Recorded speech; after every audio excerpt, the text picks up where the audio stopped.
All right, is it working? Mic, audio. And if I want to show my screen, then I just jump to 2, I guess. Yeah. Okay. Do you have your phone? Yes. You want to check the stream on the phone to make sure it's actually live? I think it is, but just want to go to our YouTube channel and make sure you can see yourself.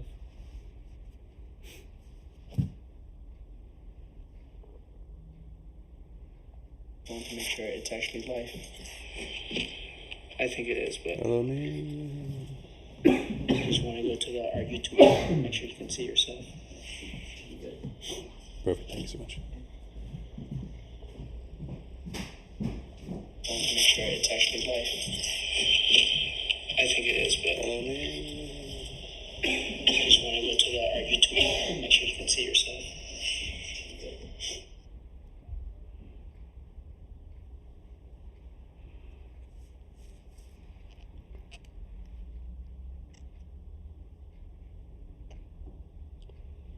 Okay.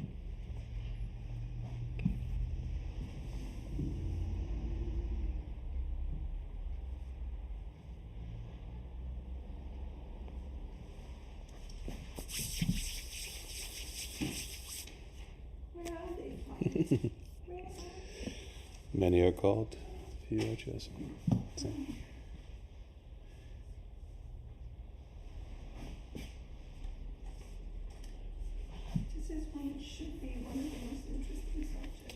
Yeah? Well, it was announced a little bit late here, so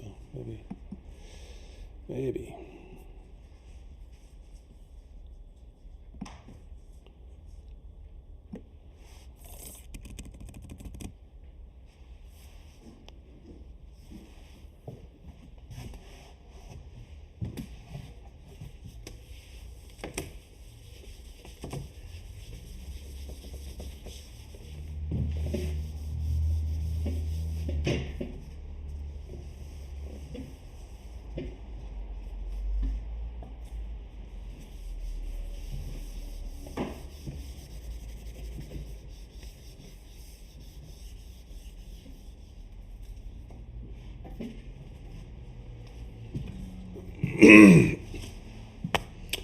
All right, we'll begin then. In nomine Patris et Filii et Spiritus Sancti, Amen.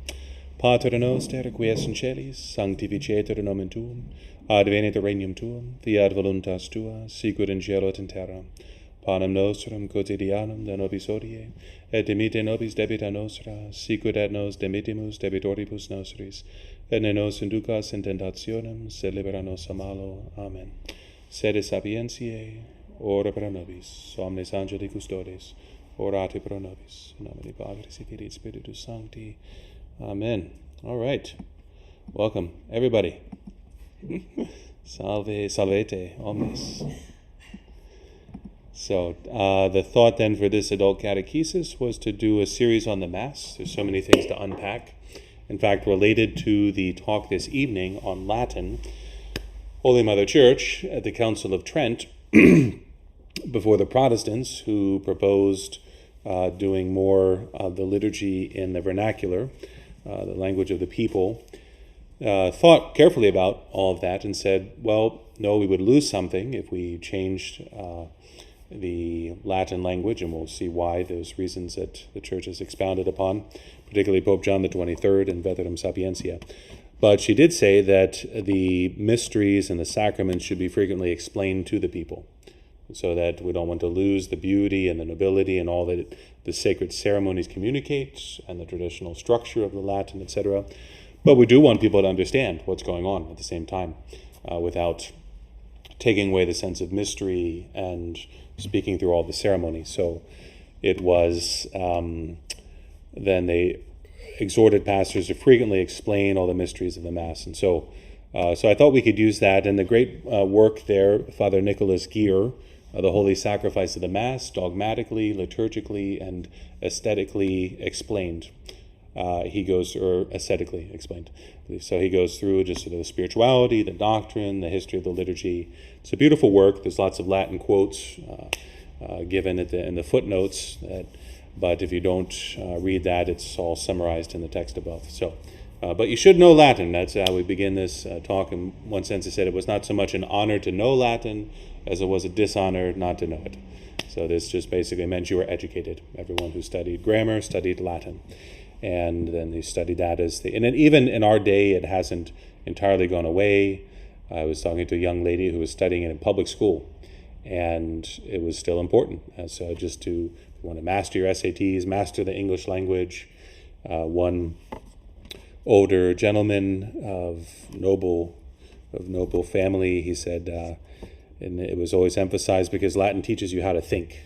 And how to form your structures of your sentences, etc.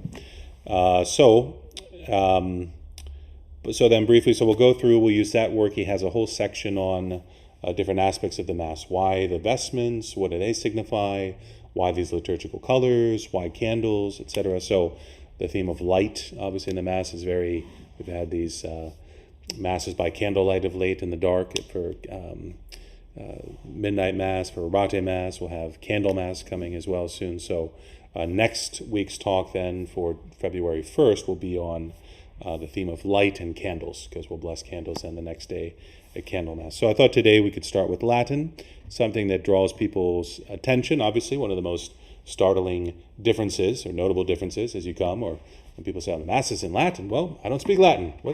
How can I participate? So let us try to embrace the mind of the Church. First, as a language, of course, it comes from Lazio in Italy, near Rome, as my audience here would know better than I. And then becomes the language of Rome, becomes a language of the Roman Empire, which extends throughout the whole world. So throughout Europe, throughout Northern Africa, and then what they inherit of Byzantium. So in the encyclical Veterum Sapientia of Pope John the 23rd, this is one to read and ponder. So this is Pope John the 23rd here in, I don't think I wrote down the date. 1962, I believe, is what I have here. So 1962, he's hearing likewise people clamor for getting rid of Latin, which is really, again, a sign of our own disgrace, that we weren't studying it well. If seminarians are becoming less proficient in it, if in our Catholic schools it was not being taught, in general it would be just a consequence of secularization, so that you have Catholics not being given a Catholic education, which would have included Latin, or generally just sort of revolution in modern education as well, where they're not teaching the classics. So it's part of sort of the revolutionary spirit, is to bury our past and create a man anew and culture anew. So, but I remember one of our Latin professors was saying how he has a book which was for a pilgrim or travelers throughout Europe, and it gave all basic expressions in Latin. Right? So if you're going to travel to Italy, France, Germany, Spain, rather than learn all those languages, if you had, the simple phrases, da mihi aquam queso, then everybody who had an education could understand basic phrases in Latin. So it was really the language of that whole Roman Empire. And then we'll see too, in terms of the way, if we wanted to get into how it was pronounced, obviously it's going to vary greatly, just like English. How is English pronounced in Great Britain and southeast of the United States and the northeast of the United States and the Midwest? Being in so many different countries, a spoken language, it'll have different accents, as did Latin. There's funny anecdotes as well, amusing anecdotes of St. Augustine when he goes to Rome. So he's of northern Africa. And we'll see that that's really where Latin was preserved. Sometimes it happens when you're isolated a little bit from the mainland. You preserve older forms of the language. So the Quebecois is, 17th, 18th century French. Even some usages in Spanish that I know in New Spain would be antiquated to the Spaniards' ear. Pennsylvania Deutsch, where I'm from, they speak this old German language, and so it'll be in northern Africa where they're a little more isolated, and they are not speaking Greek, as they had all that influence in the Roman Empire in Rome. So it's they who will advance or the first evidence of Latin being used in the liturgy, Latin being used for theology. Tertullian, for example, is writing in the 200s already. So, but it is, what was my point here, of how it spreads throughout. Well, Pope John the 23rd, in this encyclical, Veterum Sapientia, he notes how it was providential, how God had prepared the world for the coming of Christ and the preaching of the gospel. So that you have a Byzantine Empire, right? Alexander the Great, he conquers the world, and then Rome conquers Greece. And so Rome inherits that same world. So it's still the Byzantine Empire is how they thought of the Romo-Byzantine Empire, Greco-Roman Empire, as we say. So they inherit that. Latin takes a lot from Greek. They were not as cultured as were the Greeks in terms of philosophy and even the understanding of their own grammar. So even the cases, to give expression to, we'll look at a little bit of Latin perhaps, of nominative, to express the subject, the genitive, the dative, and the accusative. This expresses the word order, whether it's the subject or the direct object. So, for example, we have classic rosa, rosa. So rosa would be in the rose, grows. Rose would mean of the rose. Rose, same ending, would be to or for the rose. Rosam, if you cut the rose, that's how you would end it with an M. And then rosa, the ablative. And they didn't even, so the Romans spoke in these 5, well, there's 7 cases, there's a locative and a vocative as well, but the Greeks just have 4 cases. So even when they express their grammar, they would name the 4 cases. And it was Julius Caesar who came up with the term ablative, because there wasn't a concept for it in Greek. It was kind of included in the genitive, so, but they depended a lot on the Greek even for their own understanding of language and how they express in Latin in that language. And of course, so back to the historical point, it was so providential because now you have a government throughout the world. You have St. Paul, whose conversion we commemorate today.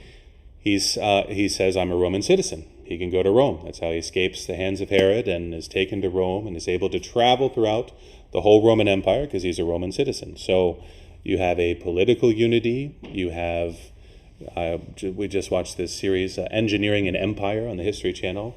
Really fascinating. All the great engineering feats of Egypt, of Rome, of Greece. Just incredible what they were able to do without electricity but incredible roads. The Romans still have roads which are perfectly intact. I don't know what we're doing here in Providence, Rhode Island, but we should not as Italian as we should be, not as Roman at least. So, but you have this incredible unity, political, then linguistic as well. The linguistic unity. That people knew Greek, and then they knew Latin as well. And so this is very providential, the Pope says, because then the gospel could spread throughout the world so quickly, right? Both by traveling and by writing through language. In fact, St. Gregory the Great will make a point about the gift of tongues. The gift of tongues, or languages, lingue, is the ability to speak another language. And he says, why do we hear it less in our day? And missionaries were given this. You think of the Acts of the Apostles, either they're speaking another language, or the hearer understands it in his own language. It's miraculously translated to him. And so he says, why do we not see this gift manifested as often anymore? He says, because now the church speaks every language, because everyone speaks Latin. Okay, so you had this unity then in the Roman Empire, where we could all communicate, and this is very providential for the spreading of the gospel. It's also preparing, he mentions too, the philosophical preparation. Because now you have the best. You have the Greeks getting beyond their mythology, Plato, Aristotle, finally positing what reason demonstrates that there must be a creator of creation. If there's order, there must be a design, a logos, a wisdom that created all things. And so you see them getting closer and closer to pure truth, discoverable by reason, and winding up at this point where, okay, well, God exists, the Logos exists, wisdom exists, there must be a plan, what is it? And then the Logos, the Word, became flesh and dwelt amongst us. And so you have a beautiful preparation even culturally. although we'll see it's starting to hit a decadence, as St. Paul will describe, of Roman culture and in his letter to the Romans and other letters to the Greeks in Corinth, for example. Okay, so providential, it's a language too. The Romans, they inherit the Greek Empire. The Greeks are good at philosophy, art, beauty. The Romans are more the engineers. They're very ordered, law. So put those two together and you have a perfect blend, I think, for the church, and especially the Roman sense of order. This is going to be very useful, especially in theological expressions, that Latin will have a precision, being a language in the end of law. So, what are and most writers speak of Latin as being consecrated by the cross of Christ. You can see our cross. Oh, there it is. Yes, you can see it on the feet. But what do we see on the top there? And the INRI, as we presume. This is in Latin, Jesus Nazarenus Rex Judeorum. And so Jesus Christ, King of the Jews. Jesus of Nazareth, King of the Jews. And this was written, St. John tells us, in Hebrew, in Greek, and in Latin. So these were the three spoken languages, not Hebrew exactly, but Aramaic. Okay, and we'll see. Hold on to that point too, because we'll see that even for the Israelites of this time, right? Did they use a sacred? We're going to see basically with every religion, you preserve the original sacred tongue that you received your revelation in. The Hindus in Old Sanskrit. Well, you'd say, well, the Israelites, they spoke Hebrew. No, they didn't. They spoke Aramaic, and Hebrew at times was much less intelligible to them. So, but that's what they prayed the Psalms in. That's what they read the prophets. We see that they needed to translate everything in the time of when they were living under Greek dominion, that they began to lose their Hebrew. They didn't understand these things. So even in the Old Testament, speaking some Aramaic, they're not understanding the Hebrew. It needs to be translated to them. So even they have a sense, our Lord would have proclaimed the scriptures there in Hebrew, and so there was a sense of them conforming to the ancient text in which they received this revelation. But you have that in the others as well. The Russians, for example, they don't use modern Russian, but Old Slavonic. The Greeks use their Koine ancient Greek. So they all use this ancient version even of their origin of their own language. And really Latin in the end is basically just the origin of our Romance tongues. English is a little further divorced from it, having an Anglo-Saxon grammar to it, but with the blend then through French influence and lots of Latin words and Christian vocabulary, etc. Okay. All right. So, consecrated by the cross, then we have these three languages which become, so Hebrew, Greek, and Latin, of the basic three languages of the liturgy. So that the cross of Christ, as it's made present now throughout the earth, extending throughout the earth, it's extended in these three languages. So for the first, I think it's Cyril and Methodius who come about in the 9th century, and they are the ones who translate the Mass into this Cyrillic, as they invented an alphabet for it, of the Slavic tongue of the people they were evangelizing. And we'll see that that's a sort of permission that's sort of granted, sort of tolerated. It has its advantages in converting these people. But we'll see elsewhere that the Church always extends and often just teaches the people that language. So in New Spain, for example, they evangelized everyone with the Latin Mass and taught them Spanish then, which is, again, just badly spoken Latin. Okay. There's a lot we could say on all these points. I'm not the expert, but interesting is the Catholic Encyclopedia's article on Latin, just explaining then Latin and its sort of the history of it, and in particular then ecclesiastical Latin. So is there a distinct ecclesiastical Latin? Not really. In part, ecclesiastical Latin will refer to a common Latin of the people. So St. Augustine, he can't preach simply in Ciceronian prose to the people in Northern Africa. It has to be expressed in a more simpler form. So you have that as part of it. And then likewise, what's the other point there? Of a ecclesiastical Latin. Well, then we'll speak of, so just as the church uses it and as she speaks it in all these different cultures. And then, okay, yeah, so we'll just stay on track here then.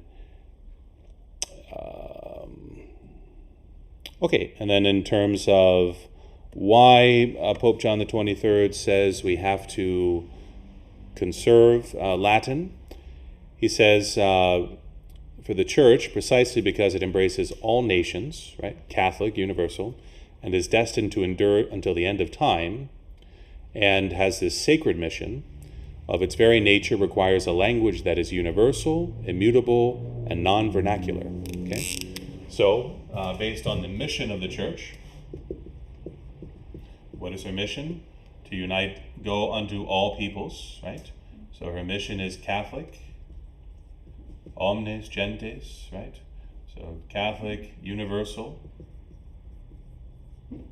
It's also immutable. What is it? So it's to teach, to reach all peoples,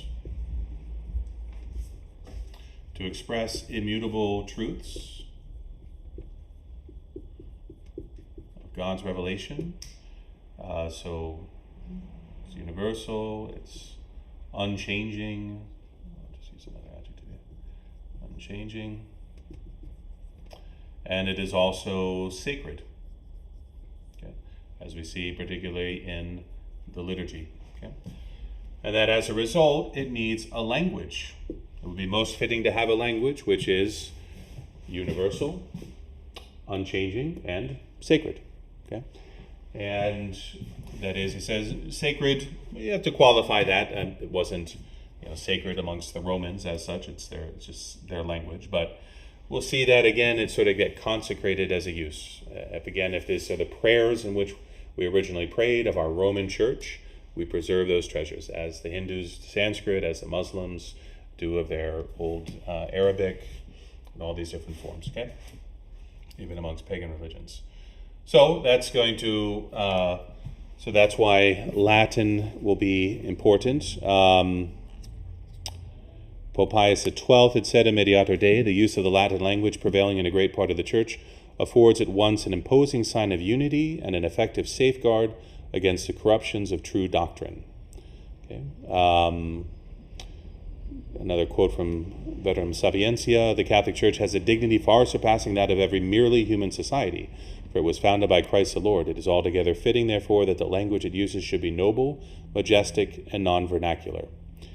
And there'll be examples to try to, we can refer to some examples of the liturgy so that you can see that.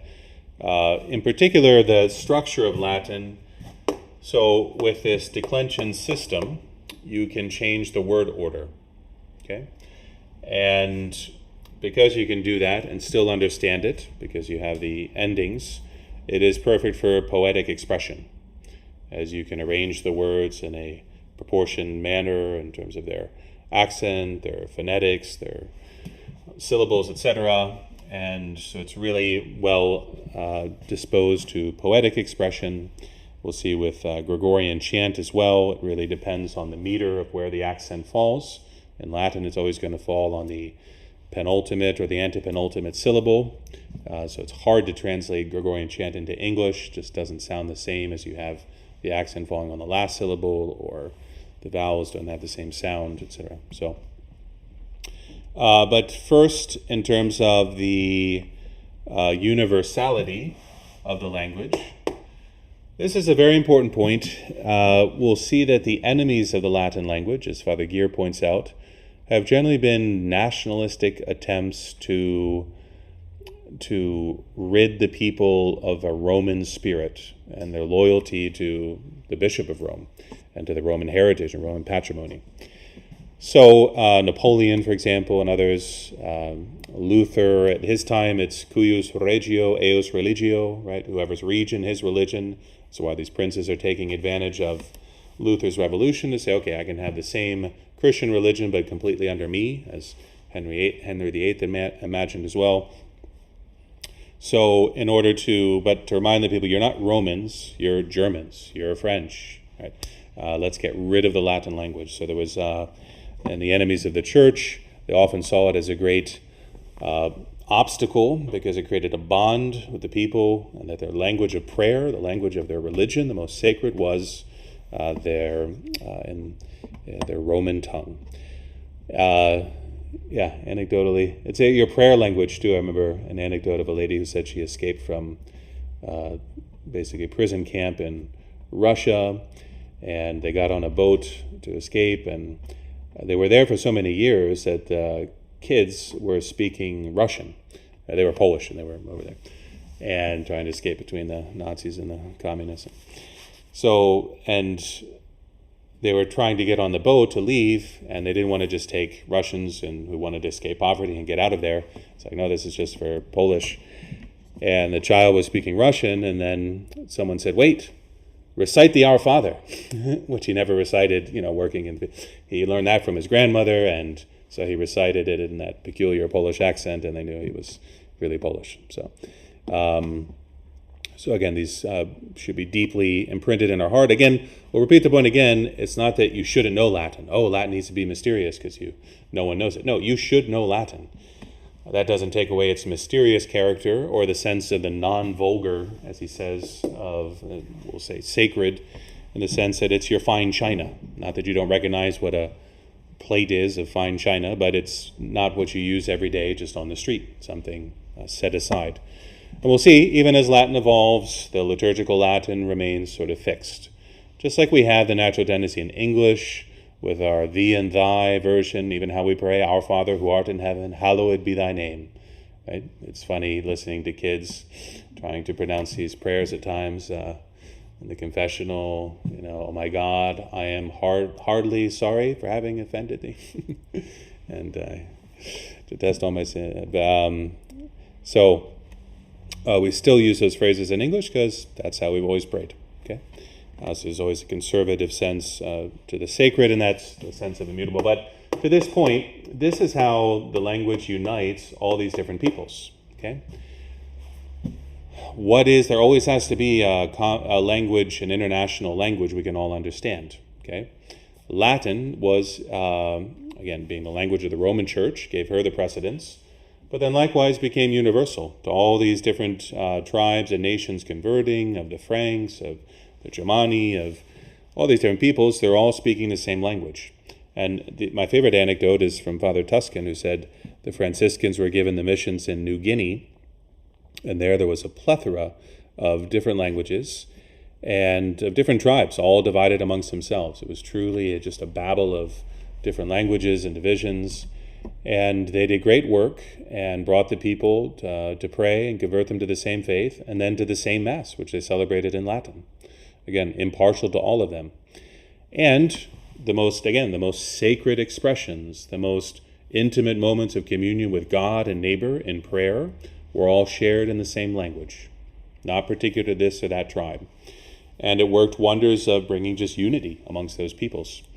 And then he said when they translated after liturgical changes, saying, and we'll see that Vatican II insisted that Latin should be preserved in the Latin rites, giving some place perhaps for vernacular in certain parts, but maintaining Latin in the canon of the Mass and the major prayers. So that after these changes, we're going to translate this into whose language? Well, let's just pick the biggest tribe. You're not going to translate it into dozens of different tribal dialects. So, we'll just pick the main ones. And then they started to go to Mass and say, wait, this is for your people, not my people. And the division was wrought. So missionaries in Africa, missionaries in the New World saw that it worked this wonder of unifying the people all under a common tongue. And again, to learn a language, all you need to do is teach it to a child. Okay, I mean, even the Israelites, this is pretty impressive, that they speak Hebrew. As we hear Netanyahu now speaking on the news and everything. They're speaking Hebrew, which they did not speak, right? Hebrew was kind of like maybe priests now speaking Latin, right? If you're really educated, you knew this and knew how to pronounce it. When they establish this state, they make Hebrew the language and they learn it.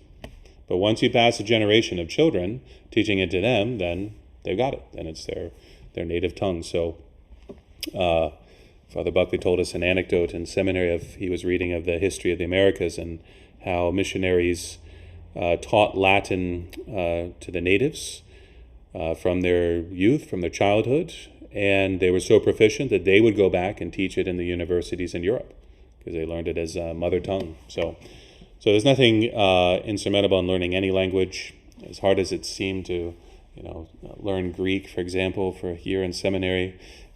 You're wrestling with all these different forms of conjugations, and then you think, well, there's children in Athens just running around without thinking of any grammar and speaking it just perfectly.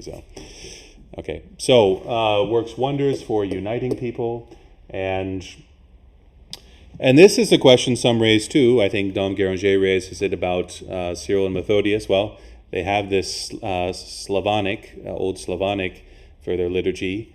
Was this the best in the end? Many of these peoples wind up following the schism of the East, and perhaps they would have remained more Roman if they had originally kept a Latin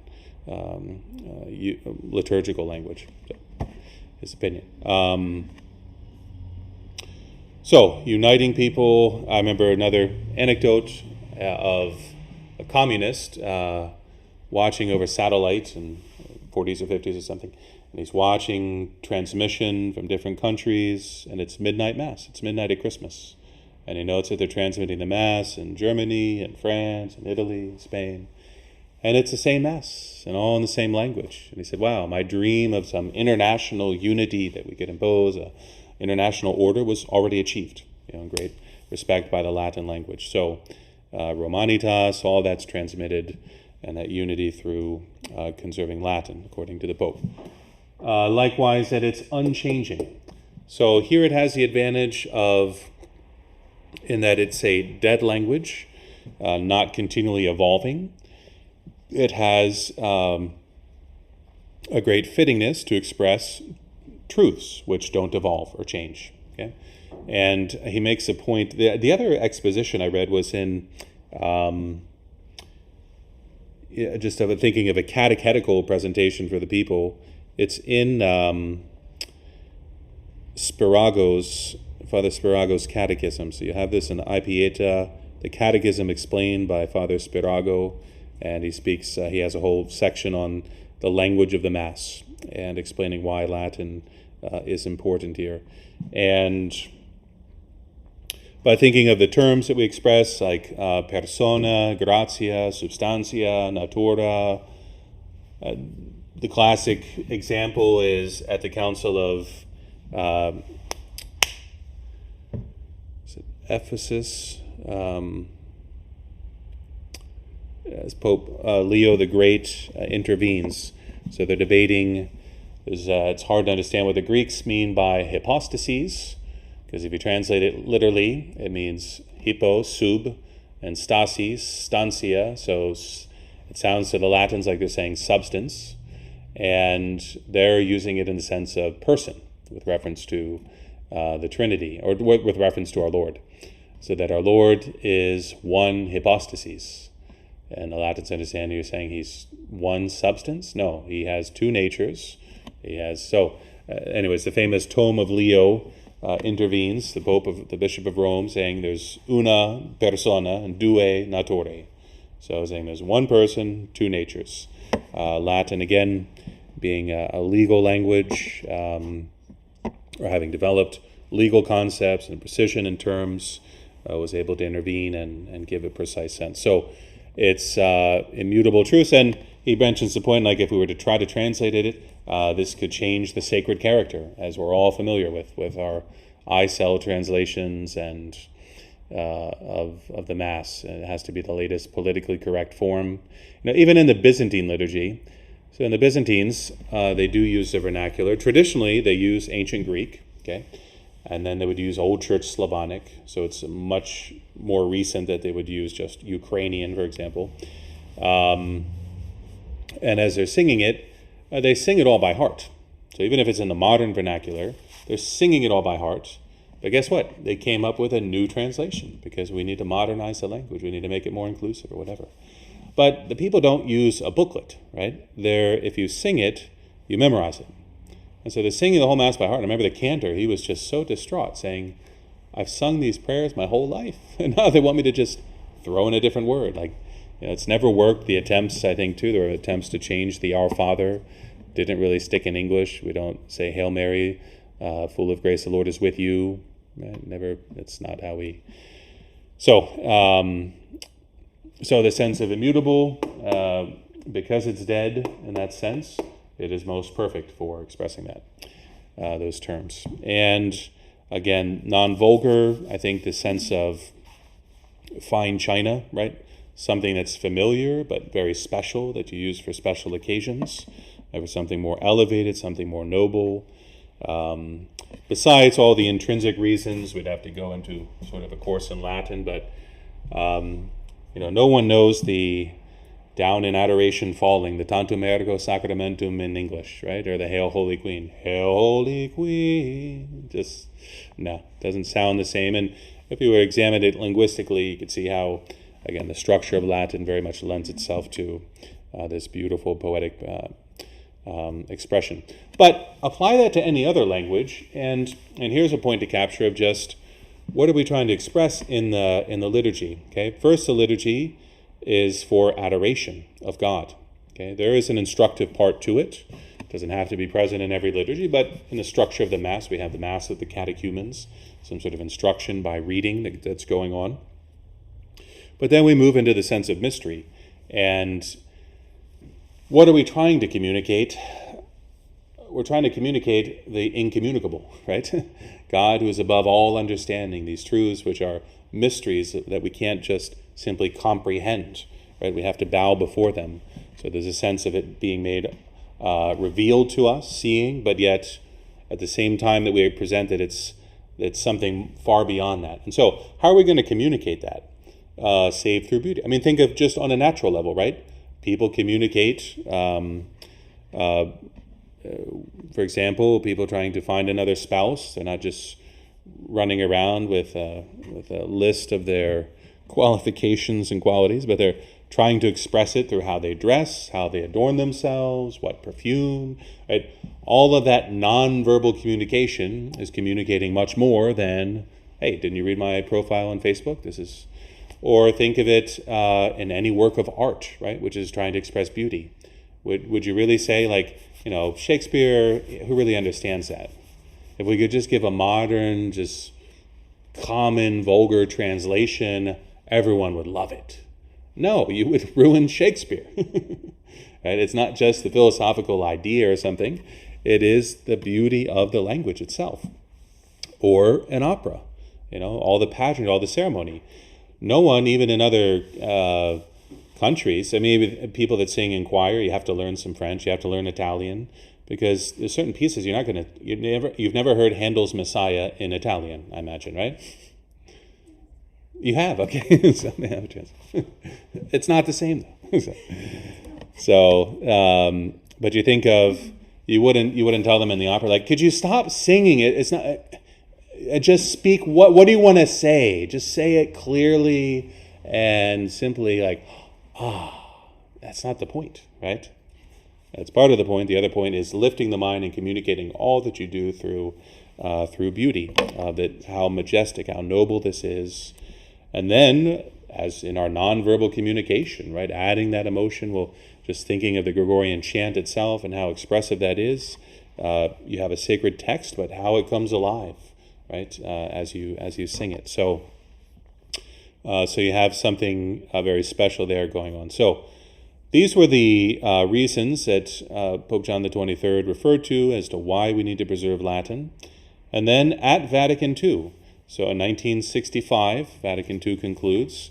Sacrosanctum Concilium is one of the first documents, so I would think it was written by 1963. I don't have the date here before me, but it's one of the first ones they deal with, and it says that the use of the Latin language is to be preserved in the Latin rites. Okay, it speaks of giving some prayers, some chants, for example, lectures, the readings in the vernacular.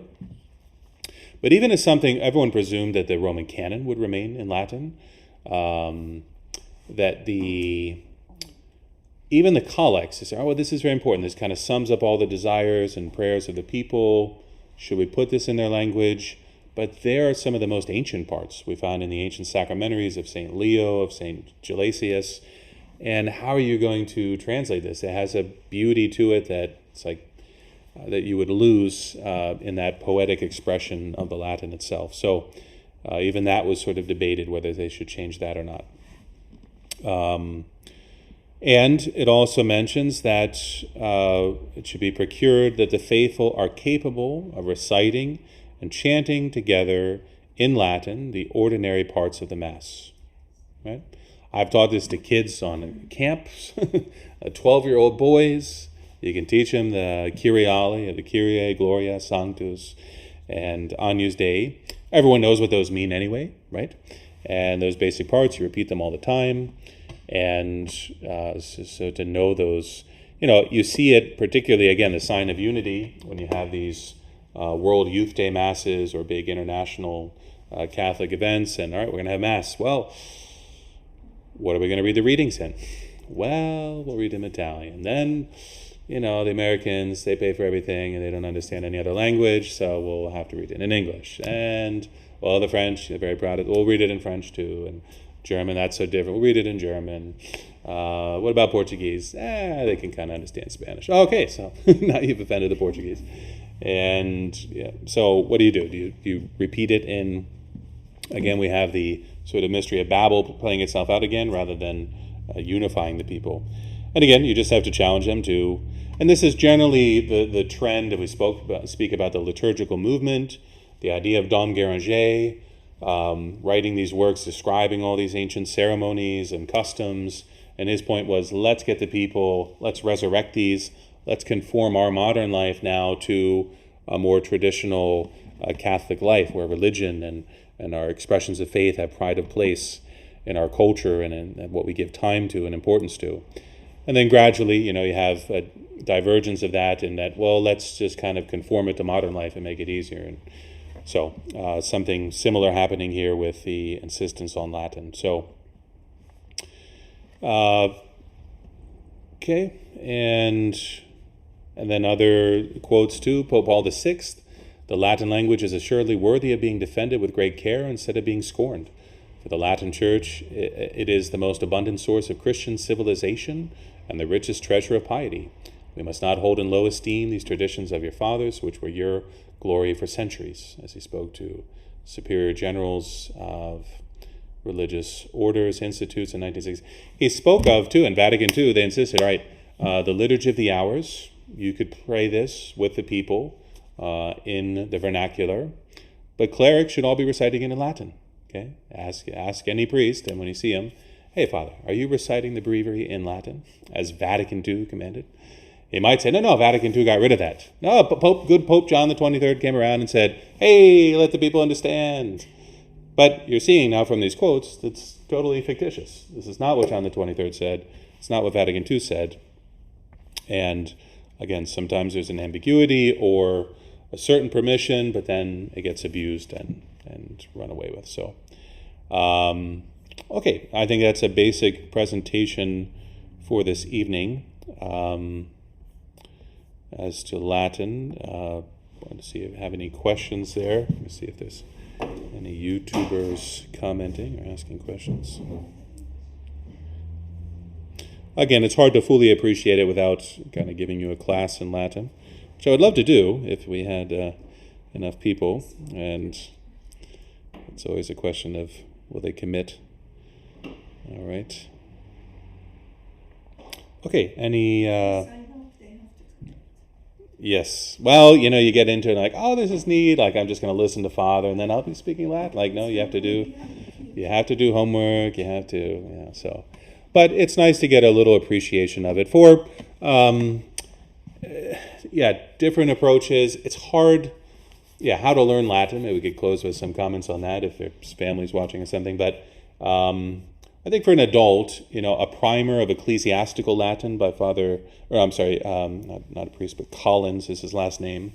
I like that work as its aim is to learn Latin of the Missal and the Psalms.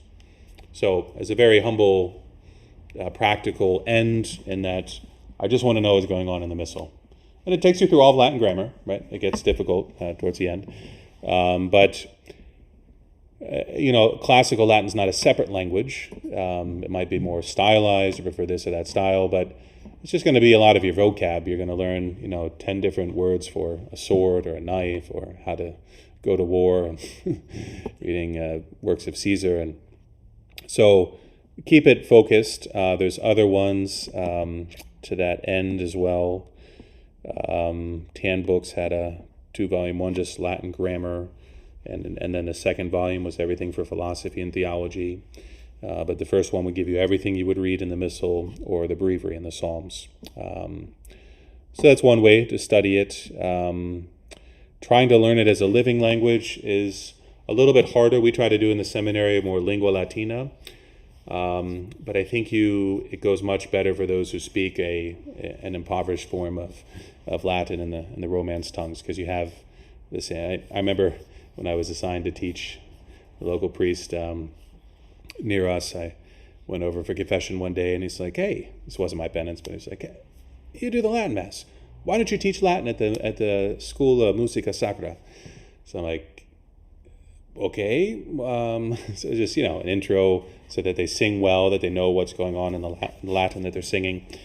And then I thought, wait a minute, how am I going to teach Latin in Spanish when I study Latin in English? And then turns out it's like 100 times easier, right? Aqua means agua. Okay. Ecclesia.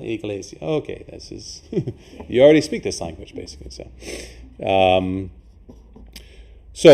But those approaches, I remember there's one approach, a Portuguese man, Brazilian, he told me he learned French just reading books in French. So you learn the pronunciation, and then you read out loud, and you read books. And it's kind of the natural style, like a child learns. As when I learned Spanish, I was thinking in English, translating into Spanish, and didn't sound right exactly. Whereas if you're just reading out loud naturally formed phrases, then it becomes more natural to you. So I think that's one way you could resurrect. But then what is your Latin text for spoken Latin?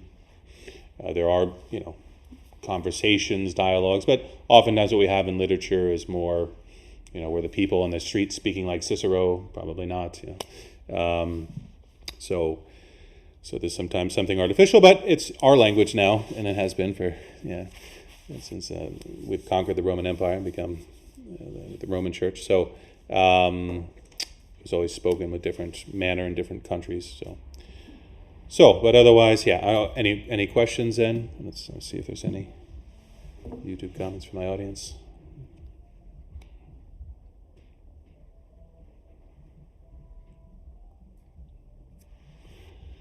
All right. Well, no questions. All right. Why don't we close with a prayer then? In nomine Patris et Filii et Spiritus Sancti. Amen. Gloria Patri et Filio et Spiritui Sancto, sicut erat in principio et nunc et semper et in saecula saeculorum. Amen. Noscum prole pia, benedicat Virgo Maria. Amen. Okay, and then for the next class, if you look over Father Gear's section on light, and he'll speak of candles, it'll be a nice preparation for Candle Mass the next day.